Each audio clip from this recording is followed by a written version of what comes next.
미국 대통령에 대한 불확실성이 사라지면서 증시에 볕이 들었습니다. 주말을 지나면서 조 바이든 후보는 차기 대통령 당선인으로 직함을 바꿨죠. 본격적인 정권 인수 작업에 들어갔는데요. 바이든의 직함이 바뀌면서 증시도 강세로 돌아섰습니다. 아시아 증시는 상승세를 이어갔고 우리 코스피도 외국인들이 돌아오면서 2년 5개월 만에 최고치를 기록했습니다. 계속 훈풍이 불 수 있을까요? 첫 소식 안건우 기자입니다. 조 바이든 미국 대통령 당선인의 일성은 코로나19 극복과 경제 재건. We have serious problems to deal with. From COVID to the economy, we don't have any more time to waste on partisan warfare. 대선 불확실성 해소와 경기 부양 기대감은 우리 증시를 끌어올렸습니다. 오늘 코스피는 어제보다 1.2% 오른 2,447.2로 장을 마쳤습니다. 코로나19 공포로 3월 1,400선까지 주저앉았던 코스피가 2년 5개월 만에 최고점을 갈아치운 겁니다. 배터리 대장주인 LG화학이 시가총액 3위를 탈환하는 등 바이든 수혜주로 꼽히는 친환경주들이 약진했습니다.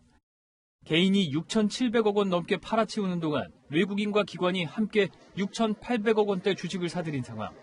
특히 한동안 팔자였던 외국인이 미국에서 개표가 한창이던 지난 5일 1조 원 넘는 주식을 사들인 데 이어 오늘도 순매수를 이어가며 상승을 견인했습니다. 바이든 당선으로 미중 갈등이 완화돼 수출 여건이 나아질 거란 기대 심리가 외국인의 투자 심리 회복에 영향을 미친 것으로 풀이됩니다.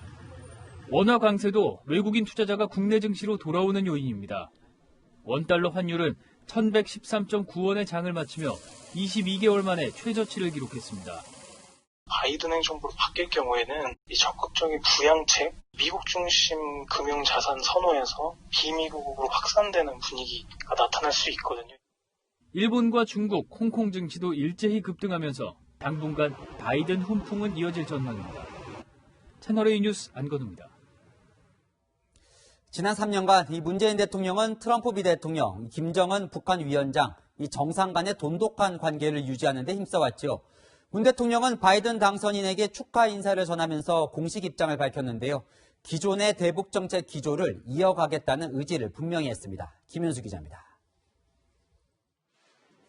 문재인 대통령이 청와대에서 열린 수석 보좌관 회의에서 바이든 후보의 당선을 공식화하며 축하의 뜻을 전했습니다.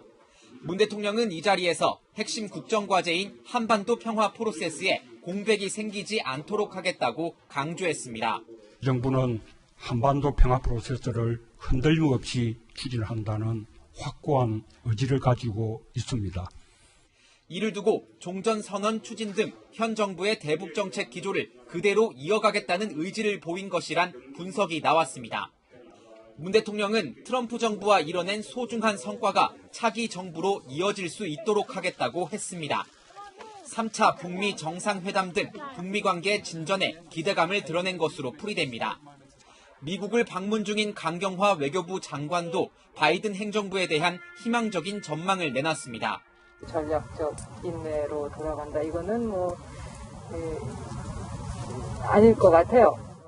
전략적 인내는 오바마 행정부의 대북 정책으로 지속적인 경제적 제재를 통해 북한의 붕괴를 이끌어낸다는 전략입니다.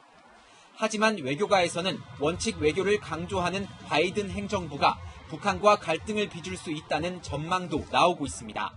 채널A 뉴스 김윤수입니다.